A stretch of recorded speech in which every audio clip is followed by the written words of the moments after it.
You know the saying, new year, new me?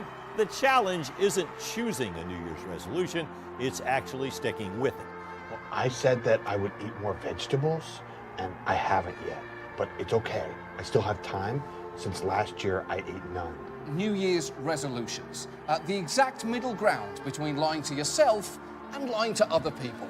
Sounds like despite our best intentions, most people just don't follow through. I'm setting an intention for 2025. I don't know what it is yet, so I'm going to take a rain check. On it. Intention feels differently. It doesn't come with that expectation of, oh man, I messed it up last time.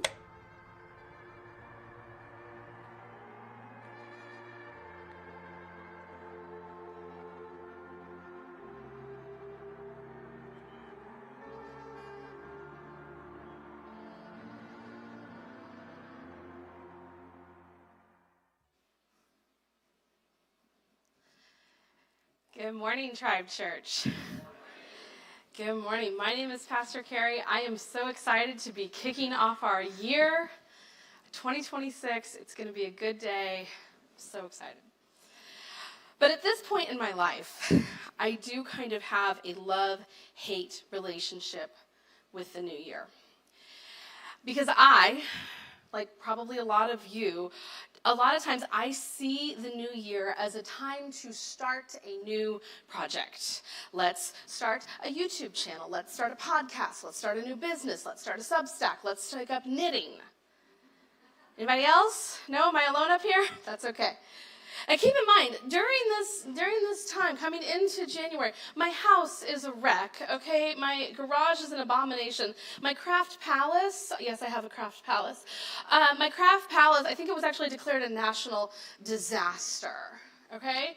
And then let's not forget all the other projects that I've been meaning to finish.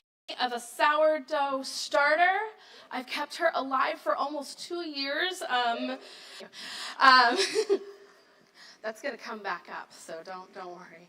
I have no less than 6 sewing projects that I could be working on, and I spent a lot of 2025 starting to write a book.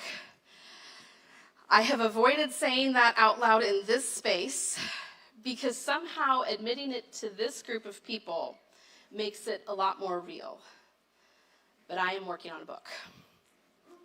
I know.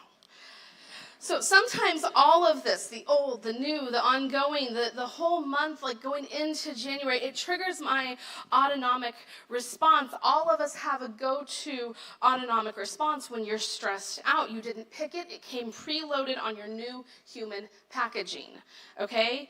It's fight, flight, or freeze. Okay? If you've ever seen me in a stressful situation, you know that my autonomic response is to freeze. I go blank. I am a deer in a headlights. Fonta was talking about the deer. I'm like, oh, we're going to talk about deer again. I don't come out swinging. I don't run away. I stop. I freeze. I go blank. And maybe the new year triggers your autonomic response too. Maybe you want to come out swinging in the new year. Maybe you want to run away and hide from the new year. Maybe there are so many choices of things that you could do, and it's impossible to know which one is the best one, and so you get choice paralysis and you end up just doom scrolling on the couch all day. Not that I'm speaking from personal experience. But I think all of those responses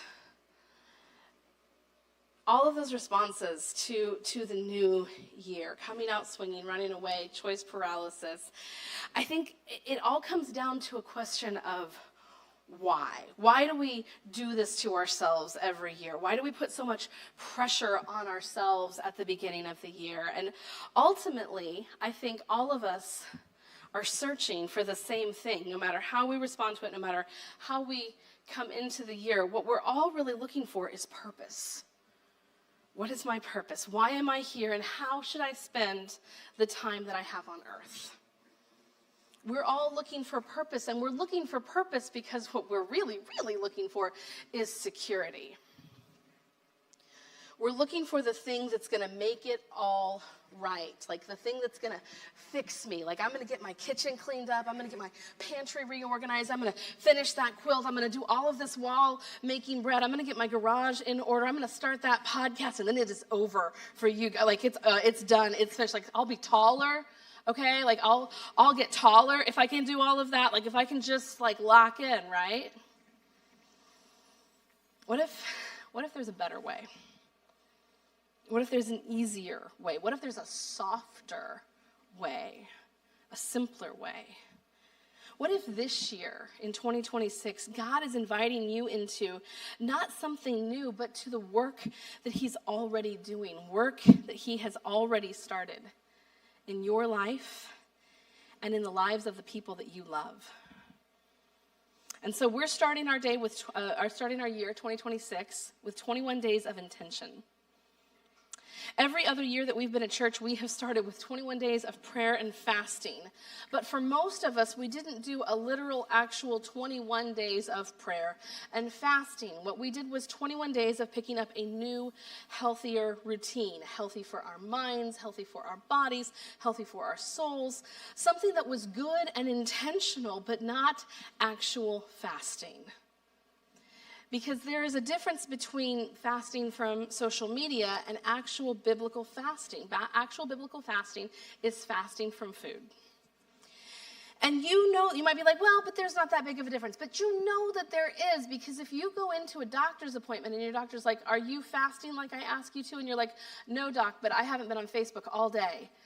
Like, that's not going to help your blood sugar, okay? That's not going to give the doctor the information that they need. And so we have been living all of these years of church. And so this year, we more of that this year. And you will also hear more about biblical fasting as we approach our 40 days of biblical fasting in our Easter series. And before, I know I saw a lot of new people here today, so let me just stop you right there if you weren't here last year. 40 days of biblical fasting is doing a sun up to sundown, or a timed fast, because we do daylight savings time in there. It was a nightmare last year. I don't want to go into that a whole lot right now, but it's a morning to evening fast 2 days a week. That's our 40 days of biblical fasting. So be ready for that coming up. But 21 days of intention is what we're doing this year. 21 days, not of doing more, but of doing things right, of doing things on purpose, of starting our year focusing on the good work that we're already doing and just doing it that much better. Because, and just so that you know, and I hate to be such a bummer like this early in the year, but doing this thing, whatever this thing that you choose is for 21 days, it's not going to create a habit that you easily repeat day in and day out for the rest of your life. The internet lied to you. I'm so sorry. Okay? 21 days, a habit does not make. Okay? Here's the good news, and it comes from the book Switch on Your Brain by Dr. Caroline Leaf. Dr. Caroline Leaf, if you're not familiar with her work, she's so cool. She's a neuroscientist, and she's a Jesus follower. And she finds all of these gorgeous parallels between neuroscience and Jesus and the Bible and the whole thing. It's so cool. So this is her method from her book, Switch on Your Brain. You focus on one thing for 21 days. Then you repeat that process, focusing on that same thing 3 times. So 21 days, 3 times, that's 63 days. Then you repeat that process 6 times, okay, for a total of 378 days. And then it becomes an ingrained part of you. Then it becomes something that you do automatically without thinking. It's a word of the year. That's what it is. It's a word of the year. That's maybe an oversimplification of Dr. Leaf's amazing process, but it's close enough for us. If you really focus on one small thing for a whole year, at the end of that year, that thing will be so ingrained in you that it has become a part of you. You will do it automatically without thinking. And so we're starting the start of our year with 21 days of intention. And it's my hope that you will embrace the idea of a word of the year along with this. And that you will use those 21 days of intention to think about that word, write about that word, pray over that word, do something with that word or about that word. Really focus on that word. And in case you need some ideas for word of the year, here are Tribe's word of the years for the last couple of years. We had find, we had contribute, we had home, and then last year we had with. With was my favorite, just in case you were curious. And here are some personal words of the year. Matt and I have a personal word of the year that we use for our family. And so our personal words of the year have been conserve, diligent, amp, intentional, hustle, courage, reliable, nurture, resolve, strides, connect, relish, fastidious, and last year was rhythm. So if you need to borrow a word of the year, take one of ours. At its core, the word of the year is a way to help give purpose to the year. It becomes the lens through which you see that year, both as you're living it, and this is so cool because we've done it for so long, like as you look back on it, okay?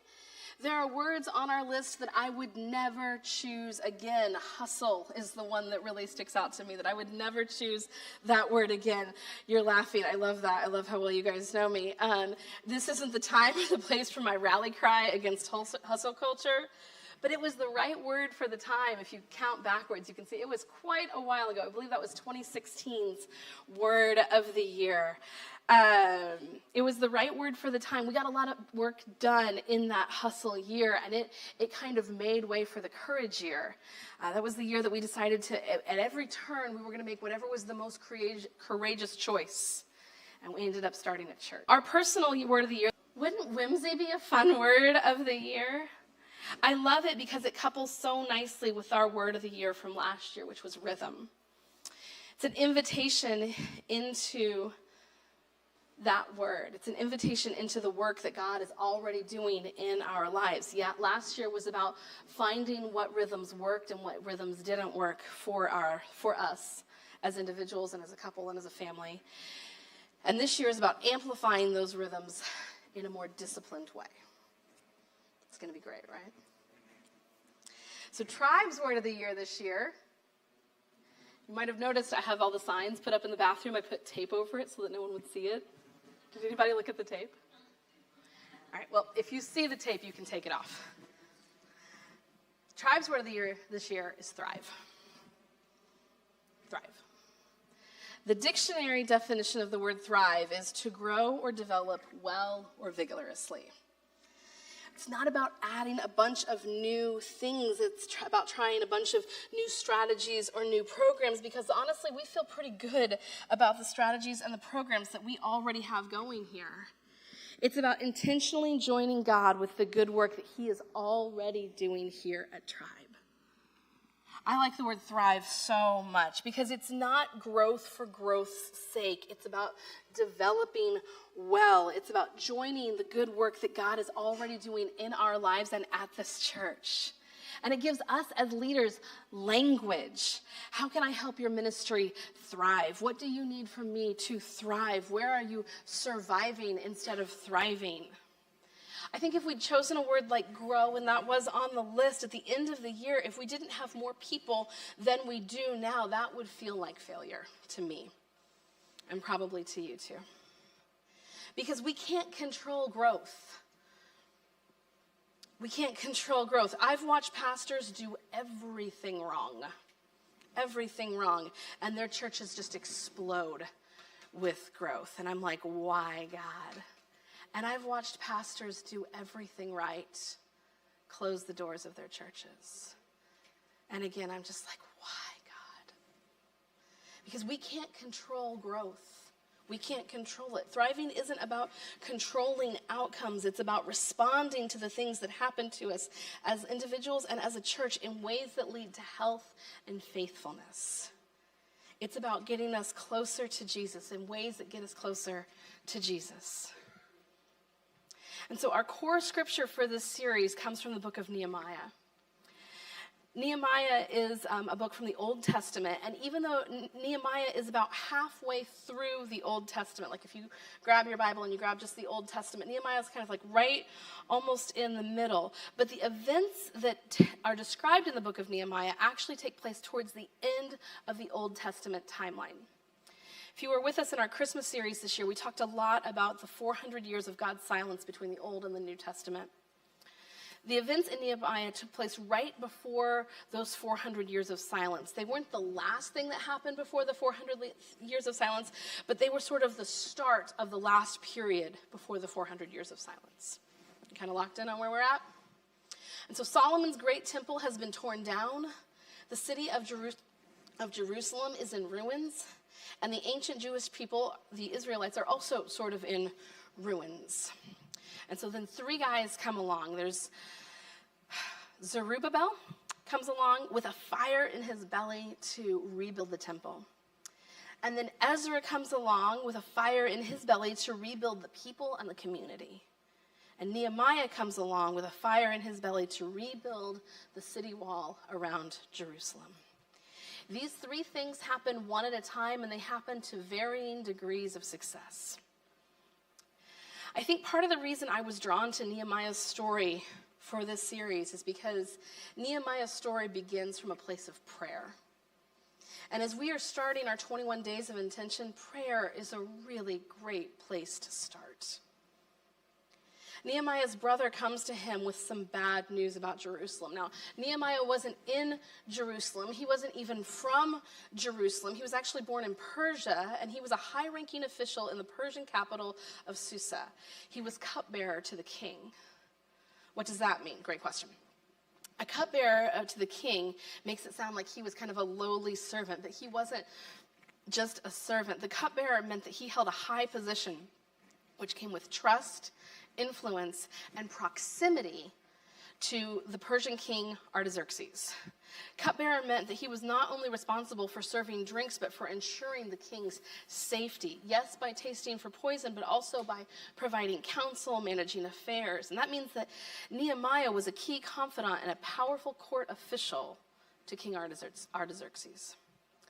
Nehemiah had a great job and probably a pretty great life, but a small part of his heart belongs to Jerusalem, to the temple, to the people, to the ancient Jewish people.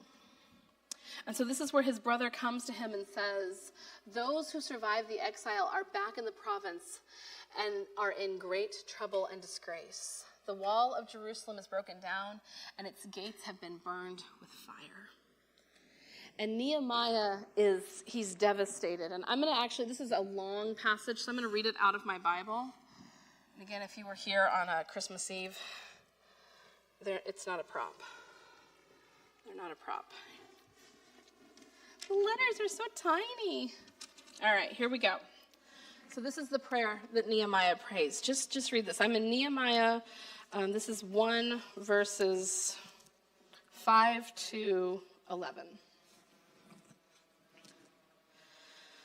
Lord, the God of heaven, the great and awesome God who keeps his covenant of love with those who love him and keeps his commandments, let your ear be attentive and your eyes be open to hear the prayer your servant is praying. If you hear nothing else today, man, get those words, write them down, pray them every morning. Let your ear be attentive and your eyes be open to hear the prayer your servant is praying before you. You day and night for your servants, the people of Israel. I confess the sins we Israelites, including myself and my father's family, have committed against you. We have acted very wickedly towards you. We have not obeyed the commands, decrees, and laws that you gave your servant Moses. Remember the instruction you gave your servant Moses, saying, if you are unfaithful, I will scatter you among the nations. But if you return to me and obey my commands, then even if your exiled people are at the farthest horizon, I will gather them from there and bring them to the place I have chosen as a dwelling for my name. They are your servants and your people, whom you redeemed by your great strength and your mighty hand. Lord, let your ear be attentive to the prayer of this your servant, and to the prayer of your servants who delight in revering in your name. Give your servant success today by granting him favor in the presence of this man.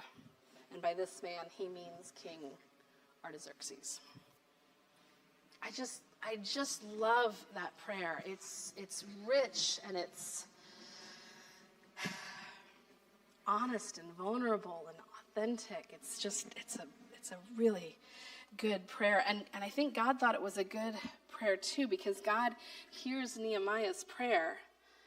And Nehemiah finds himself with an opportunity to talk to King Artaxerxes, and he asks him if he can go rebuild the walls around the city of Jerusalem. And King Artaxerxes says yes. And so Nehemiah goes to Jerusalem now. What you need to know about where Nehemiah was and where Jerusalem was, like, or are, because both of those places still exist, like, it's 17 hours by car now. So this would have been a days and days walk for Nehemiah. And he gets to Jerusalem, and it's just as bad as he feared. He said to them, "You see the trouble we are in. Jerusalem lies in ruins, and its games have been," it says games, it should say gates, that's on me. "Its gates have been burnt with fire." Like, I'm picturing like all the settlers of Catan and their Takenoko. Like, the games have been built, and they burned all their games in a fire. Sorry. The gates, there we go. The gates have been burned with fire. Let's rebuild the wall of Jerusalem, and we will no longer be in disgrace. Let's rebuild the wall of Jerusalem, and we will no longer be in disgrace.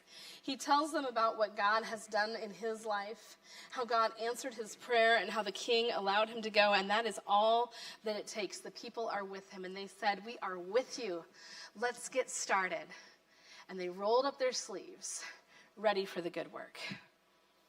They rolled up their sleeves, ready for the good work. You'll notice that this particular verse has the version of the Bible listed after it. It's from the Message Bible.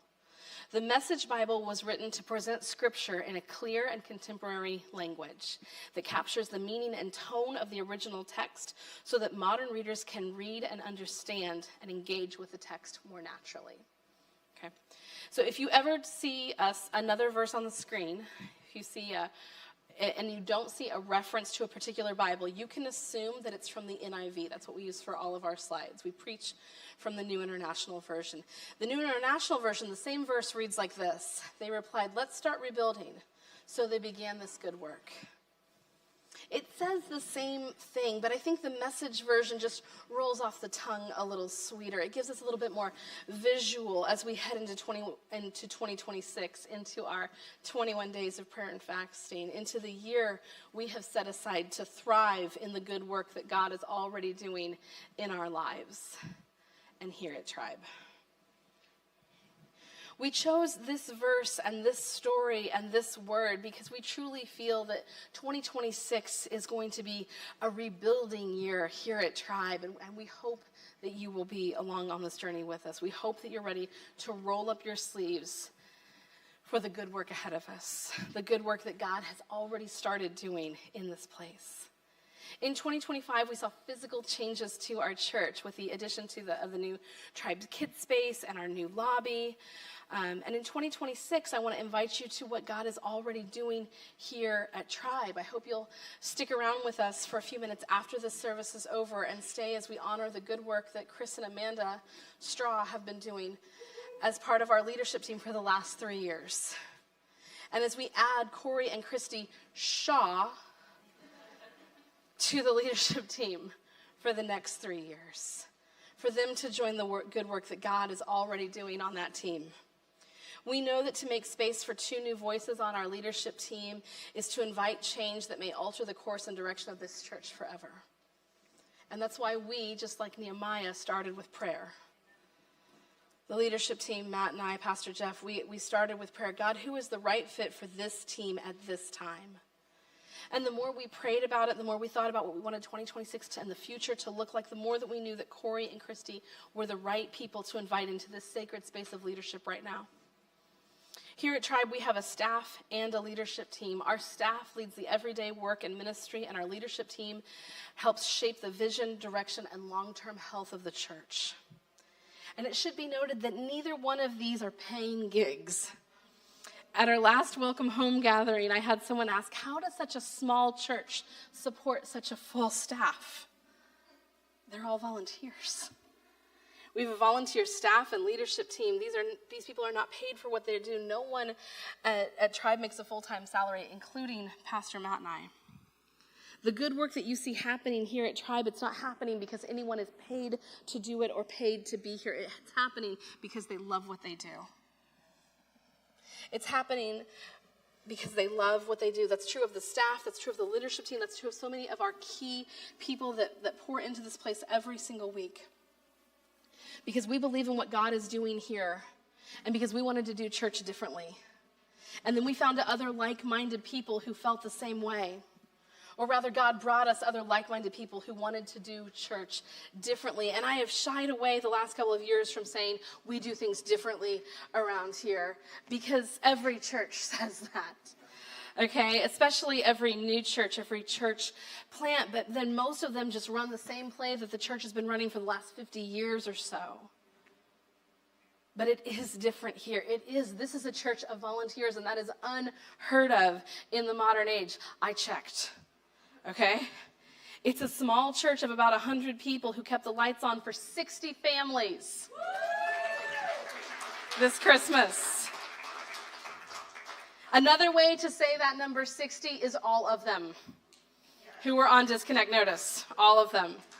It's a church that gives away at least 25% of everything that comes through the door to help other new baby churches and also our community thrive, and who wants to do even more than that. It's a church of people who so desperately want to make the name of Jesus more known in their world that they'll do just about anything to make that happen, and it's a church I'm proud to be part of. And it's a church that cannot exist without you. There are, of course, a few ways that this church is not surviving, or is surviving instead of thriving. Not that we're not surviving. Surviving instead of thriving.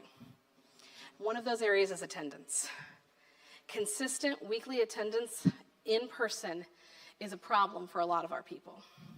We track attendance, not your attendance, just the attendance, okay, weekly. And in 2025, the swings were wild, okay? We'd have 80 people here one week, we'd have 120 the next. That's a big swing.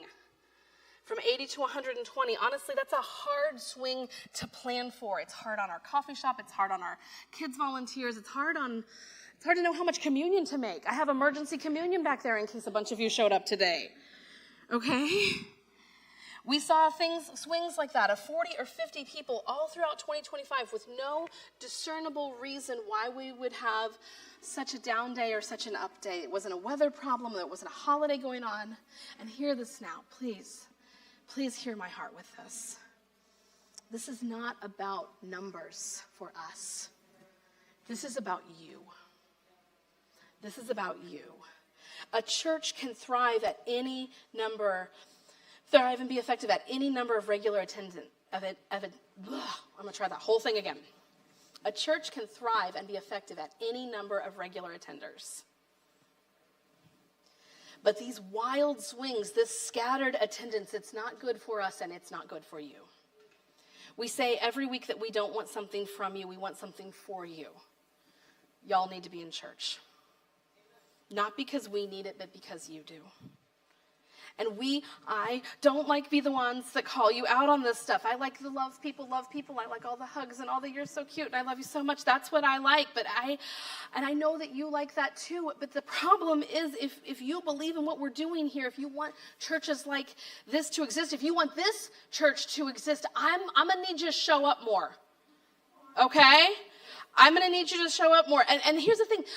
I love you, and I know that we are all over the place with the world and the economy, and it's hard, guys, it's hard. So maybe you don't have the capacity to give financially. Maybe because of health reasons or kid reasons or life circumstances, you don't have the capacity to serve. But man, could you just show up? Could you just show up? Could you be here? Could you be in this room? I cannot tell you what it means to the people who make church happen every week when you come. We work hard. I work hard. Pastor Matt works hard. Our staff works hard. I'm not going to say that by name because I'll mess somebody and that would be terrible. But they work hard. Our volunteers work hard. No one here is paid. We're just sort of doing this for fun. And because we believe in what Jesus is doing. We want to do it so badly, we're willing to do it without making any money doing it. I cannot tell you what it means. If you want to show up, if you want to be the loved people who love people, show up for your tribe crew. Honor the work that they're doing by prioritizing coming to church in person. Maybe nobody ever told this, but you decide if you're coming to church Sunday morning on Saturday night. Maybe nobody ever told you this. And I'm not talking about going out and getting whatever on Saturday night. I'm talking about small, little decisions that we make on Saturdays that determine whether or not we're going to come to church on Sunday morning. Stay home if you're sick. Okay? For the love of all that is good and holy, stay home if you are sick, okay? We, for the first time in the history of Tribe, we have some people who are very vulnerable from a health perspective. Honor the work that they do by staying home if you're sick. But beyond that, prioritize coming to church. The choices you make on Saturday, especially in the evening, are a major contributing factor to your church attendance. And I get it, things happen. I've missed church because I was sick. I've missed church because my kids were sick. I missed church one time because my basement was full of water. One time my car got stuck behind a garage door and I couldn't get the garage door up, and Matt was already at church leading worship because that was back in those days. And I had 2 little kids and I'm like, Jackson, can you? No? Okay, well, I guess we're not going. Things happen, we get that. The secret is not making it a habit. In 2026, we want to thrive by helping you break that habit of intentionally joining the good work. And so you're standing at a precipice right now, this time in our lives, 1 year behind you, a new year before you, and none of us knows what 26 has in store for us. Maybe 2026 will be the one where everything just clicks into place. Maybe 2026 will be the 3rd hard year in a row for us as a church. We just don't know. I hope that feels more exciting than foreboding, though, because today is Vision Sunday. It's a time for us as a church to think and dream about what's next for us. It's a time for us to roll up our sleeves, ready for the good work that God already has in store for us. Honestly, if all we do in 2026 is connect the world around us with the good news of God's love, that's enough. That would feel like victory to me. That would feel like thriving to me. I want all of our past words of the year to be rolled in automatically to the things that we're doing. I want to be with Jesus. I want people to be able to tell when they meet us that we've been people who have been with Jesus. I want this place, I want 119 North Vine to feel like home. I want to settle in. I want to finish up these spaces. I want to clean out that back room. I want us to contribute. I want people who aren't serving to start serving. And I want, listen. I want people who are serving to start apprenticing people to take over what they're doing so that they can do something else, that they're continuing to raise up leaders in the church. I want to serve the church. I want to serve the people who call Tribe Church home to the best of my ability. I want us to find people. There are people in our everyday lives who need Jesus. There are people who are so desperate for him that they would crawl through the desert on their hands and knees towards a mirage that looks like Jesus, and you see people in your life doing that. Maybe you've been doing that. I want us to show them the real thing. I want to connect the world around me, my friends and my neighbors and the people that I meet, with the good news of God's love. I want new people to call Tribe Church home. I want people who've been standing on the edge of what we're doing, just kind of dipping their toes in the water. I want them to go all in. I want to see more people baptized. We have people who need to get baptized. We got some teens that need to get baptized. It's time, guys. I want to keep being the loved people who love people. I want to hear sweet stories from our Give Hope series this year. I want to keep the lights on for a bunch more people that we don't know in our Give Light this year.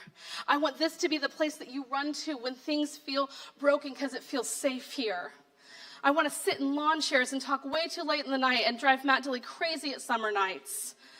I want to hear stories of growth from our tribe group leaders. I want to see couples all snuggled up together at our marriage conference. I want to see people dressed up for our At the Movies series. I want to hear 5 more stories at our 5 for 5 on our anniversary. I want so many big things and so many little things for this place and these people. But more so than anything, I want to keep doing the work that God is already doing here. We're going to end our service today. We're going to close our service today by taking communion together. And yes, I made sourdough because I love you, and I feel bad about the whole rant about attendance. And I also sort of love the idea of us all starting the year by sharing 1 loaf of bread. So we have some stations set up around the room, and when you're ready, you can come up and take the bread. that represents the body of Jesus, broken on the cross, broken for me and broken for you. You can take the cup that represents the blood that was shed on the cross. He bled and died for me. He bled and died for you. We do this to remember his sacrifice, the fact that he came to earth so that we would never have to wonder how he felt about us ever again. He loves us. He bled and died for us. But he didn't stay dead. 3 days later, he rose again and defeated death. Communion represents that too. He defeated death and left us to continue his good work. Communion is an opportunity to remove that too, that we get to be a part of the story that he leaves and get to work.